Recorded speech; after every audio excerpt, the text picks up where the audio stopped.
Good morning students. मैं Manoj Singh, Hindi teacher, Daffodil public school के। आज आप लोगों को क्लास 10 का फर्स्ट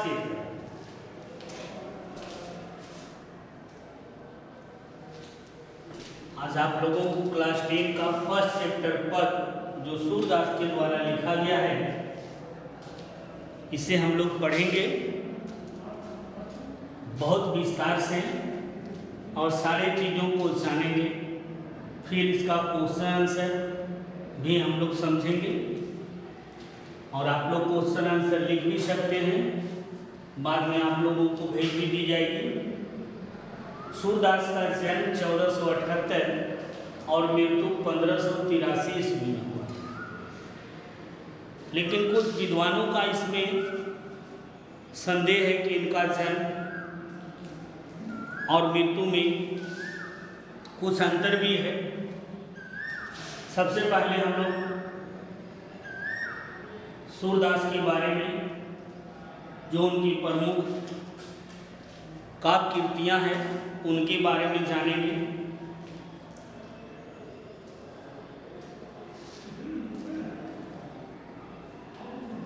तो कवि का परिचय सूरदास के बारे में सबसे पहले कि सूरदास हिंदी के भक्त कवियों में शिरोमणि माने जाते हैं।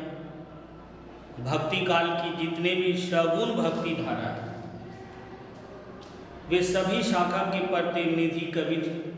उन्होंने अपने पदों में श्री कृष्ण की बाल लीला और प्रेम लीला अर्थात बाल लीलाओं का और प्रेम लीलाओं का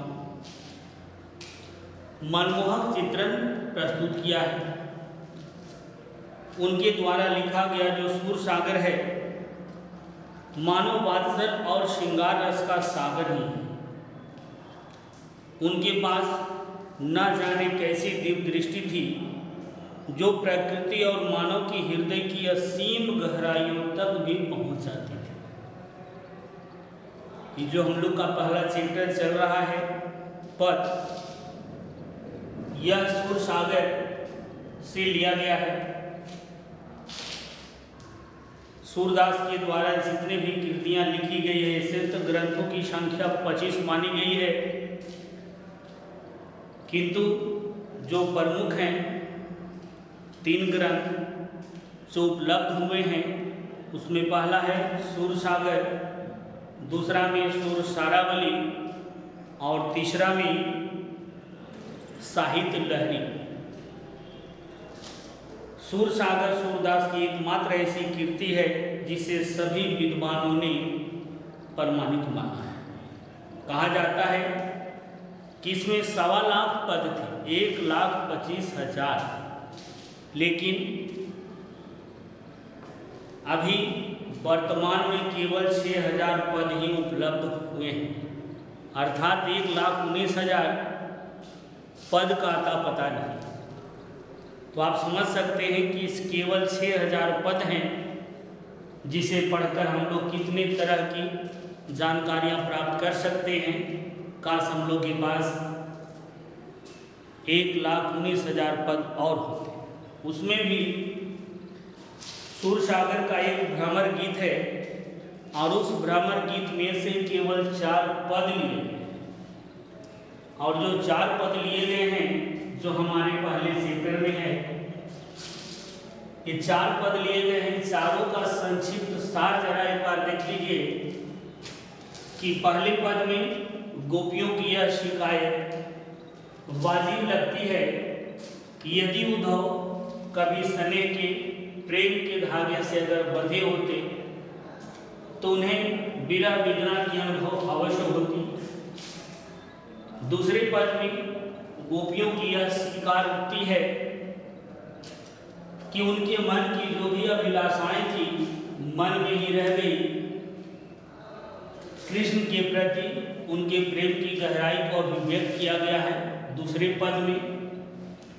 और तीसरे पद में वे उद्धव की योग साधना को कड़वी ककड़ी जैसा बताकर अपने एकनिष्ठ प्रेम में दृढ़ विश्वास प्रकट करती है।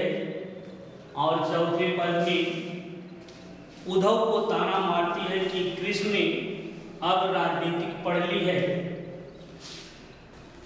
अंत में गोपियों द्वारा उद्धव को राजधर्म याद दिलाया जाता है। सूरदास की जो लोक धर्मिता है उसको भी दिखाया गया है इसमें। अब हम लोग इस कविता को बारी बारी से पढ़ेंगे और इसके अर्थ को भी जानेंगे। पहले पद में कि उद्धव तुम हो अति बड़भागी, कि उद्धव तुम बहुत भाग्यवान हो, भाग्यशाली हो। अपरस रहत स्नेह लगाते नाहिन मन अनुरागी, पुरीन पात रहत जल भीतर। पुरीन पात कमल के पत्ते को कहते हैं कि तुम्हारा मन अपरस रहत स्नेह लगाते नाही मन अनुरागी, कि अनासक्त है कि तुम्हारा मन किसी के प्रेम में लगा नहीं है। जिस प्रकार कहते हैं कि पुरीन पात रहत जल भीतर, जैसे कमल का पत्ता यदि जल के भीतर रहता है तो वह सड़ता गलता नहीं। ज्यों जल माह तेल की गागरी बूंद न ताको लागी। दूसरा उदाहरण देते हैं कि जैसे अगर तेल से भरा हुआ कोई घड़ा है, गागर घड़ा है, अगर उसको पानी में डुबा दिया जाए तो भी उसमें पानी अंदर नहीं जाता है। प्रीति नदी में पाँव न बोरियो, दृष्टि न रूप परागी। यहाँ कहते हैं कि तुमने प्रेम सरिता में, नदी में, प्रीति नदी में पाँव नहीं डुबोया है, तुम्हारी दृष्टि सौंदर्य में डूबी नहीं है। अर्थात न तो तुमने किसी को आकर्षित किया है और ना ही किसी की तरफ आकर्षित हुआ है। सूरदास अबला हम भोरी, गुड़ ज्यों चाटी ज्यों पागी। तब यहाँ सूरदास कहते हैं कि जैसे चींटी गुड़ से लिपट जाती है और अपना प्राण गंवा बैठती है, जान दे देती है। भाव यह है कि कृष्ण में अनन्य और अटूट प्रेम करती है गोपियाँ, चाहे इसके लिए प्राण ही क्यों न त्यागने पड़े। ये पहले पद का अर्थ था। अब इसमें कुछ इनसाइड क्वेश्चन भी निकलते हैं अगर चाहे हम लोग तो, कि उद्धव को सौभाग्यशाली क्यों कहा गया है? क्योंकि उद्धव प्रेम के धागे में बंधे नहीं। अगर वह प्रेम के धागे में बंधे होते तो सौभाग्यशाली नहीं कहा जाता। दूसरा है कि कमल पत्र की क्या विशेषता बताई गई है, तो कमल का पत्ता पानी में रहता है और पानी में रहने के बाद भी सड़ता गलता नहीं। तीसरा में है कि गोपियों ने स्वयं को घोरी क्यों कहा है? क्योंकि गोपियाँ छल कपट और चतुराई से कोसों दूर है। उन्हें छल कपट चतुराई करना नहीं आता है। वे स्वयं को किसी भी प्रकार से कृष्ण से अलग करना नहीं चाहती। दूसरी पद में है कि मन की मन ही मांझ रही। यहाँ श्री कृष्ण के वियोग की व्यथा को गोपियाँ किसी के सामने व्यक्त नहीं कर पा रही है, बल्कि मन में ही उसको सह रही है। कहती है कि कहिए जाई कौन पे उद्धो नाही परत कही, कि हम इस विरह वेदना में इतने दुखी हैं कि किसी से कह भी नहीं पाते हैं। हम अपनी व्यथा को किससे जाकर कहें? अवधि आसार आधार आसावन की तनमन विथा से। अर्थात यह सोचकर हम सब सहन कर रहे हैं क्योंकि श्री कृष्ण की आगमन अर्थात अवधि एकमात्र सहारा है। अवधि आधार आसावन की तनमन विथा से। एक आशा है कि अगर श्री कृष्ण आ जाते हैं जो दो भी दुख पीड़ा कष्ट हम सहे हैं वह दूर हो सकती है। अबिन जोग संदेशनी सुनी सुनी बिरहिनी बिरहद। लेकिन कृष्ण की जो आने की समय थे उस समय में कृष्ण आए नहीं, बल्कि उद्धव के द्वारा योग का संदेश भिजवा देते हैं कि जाकर गोपियों को कह दो कि योग साधना में लीन हो जाए और हमें भूल जाए।